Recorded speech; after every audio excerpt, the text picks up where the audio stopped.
The air in the visitor center crackled with a primal tension. Dr. Alan Grant, Ellie Sadler, and the terrified siblings, Tim and Lex Murphy, were pressed against the skeletal remains of a Tyrannosaurus rex, their breath catching in ragged gasps. The velociraptors, the big one and her sleek, vicious partner, circled them, their reptilian eyes gleaming with predatory hunger. Every muscle in Grant's body screamed at him to move, to fight, but he knew any attempt would be futile. They were trapped, cornered, about to become a gruesome footnote in the history of Jurassic Park. The big one fainted, a blur of feathers and teeth, and Lex screamed. Tim, despite his own terror, pulled her closer, a pathetic shield against the inevitable. Grant braced himself, ready to throw himself in front of the children, offering himself as a distraction, a desperate gamble to buy them a few precious seconds. Suddenly, the ground seemed to vibrate. A low, rustling sound, like dry leaves skittering across stone, filled the air. The velociraptors, for the first time since Grant had seen them, seemed momentarily distracted. They craned their necks, their snouts twitching, trying to identify the source of the disturbance. Then they appeared.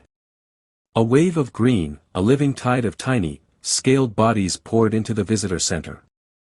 They emerged from the shadows, from the shattered windows, from every possible opening, a relentless stream of miniature predators. At first, Grant couldn't comprehend what he was seeing. They were small, no bigger than chickens, with bright, beady eyes and needle-sharp teeth. "Compys," Tim whispered, his voice barely audible above the rising din, "Compsognathus." "They're called Compys." Grant's mind raced. He remembered the briefing, Hammond's assurances that these tiny carnivores were harmless, scavengers at worst. But there were so many, dozens, scores, a veritable swarm. The velociraptors, caught off guard, roared in defiance. The big one lunged, snapping a Compy in mid-air, the tiny creature disappearing in a crunch of bone and cartilage. Her partner swiped with its sickle-clawed foot, sending several more flying. But the Compys kept coming, an endless, relentless wave. They swarmed over the velociraptors, clinging to their legs, their backs, their necks. Tiny bites, like 1,000 pinpricks, peppered the larger predators. The raptors thrashed and twisted, trying to shake off the relentless assault, but the Compys were too many, too persistent. "Get them off! Get them off!" Lex screamed, burying her face in Tim's shoulder. Ellie, her face pale, gripped Grant's arm, her eyes wide with a mixture of horror and disbelief. The velociraptors were formidable hunters, apex predators, but they were ill-equipped to deal with this kind of attack. The Compys were biting, tearing, and injecting a potent venom with each strike.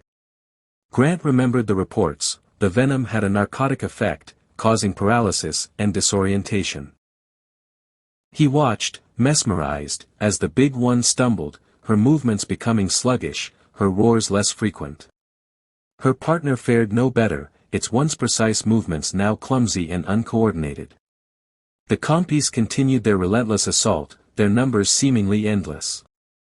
The sounds of the battle were unsettling, the velociraptors' weakening roars, the Compys' high-pitched chirps and hisses, and the sickening crunch of teeth on flesh. The air filled with the metallic tang of blood. Then, above the din, a new sound pierced the chaos, a loud, insistent honking. Grant's head snapped up. He recognized that sound. It was the Jeep. Ian Malcolm. And Hammond. Hope, a fragile, almost forgotten emotion, flickered within him. The big one, weakened by the venom and overwhelmed by the sheer number of attackers, finally collapsed. Her partner followed moments later, its body twitching spasmodically, its eyes glazed over. The Compys, their task complete, descended on their fallen prey, a writhing mass of green tearing into the flesh of the fallen velociraptors. Grant knew they had only a few precious seconds. "Now," he yelled, grabbing Tim and Lex by the hands. "Run! Run for the Jeep!" Ellie didn't need to be told twice. She was already moving, her boots pounding against the concrete floor. They sprinted towards the open doors of the visitor center, the honking growing louder, more insistent. Grant risked a glance back. The Compys were completely engrossed in their gruesome feast, their tiny bodies a feeding frenzy of sharp teeth and insatiable hunger. One Compy, its face smeared with blood, raised its head and looked at them. For a fleeting moment, its beady eyes met Grant's. Then, with a dismissive chirp, it returned to its meal.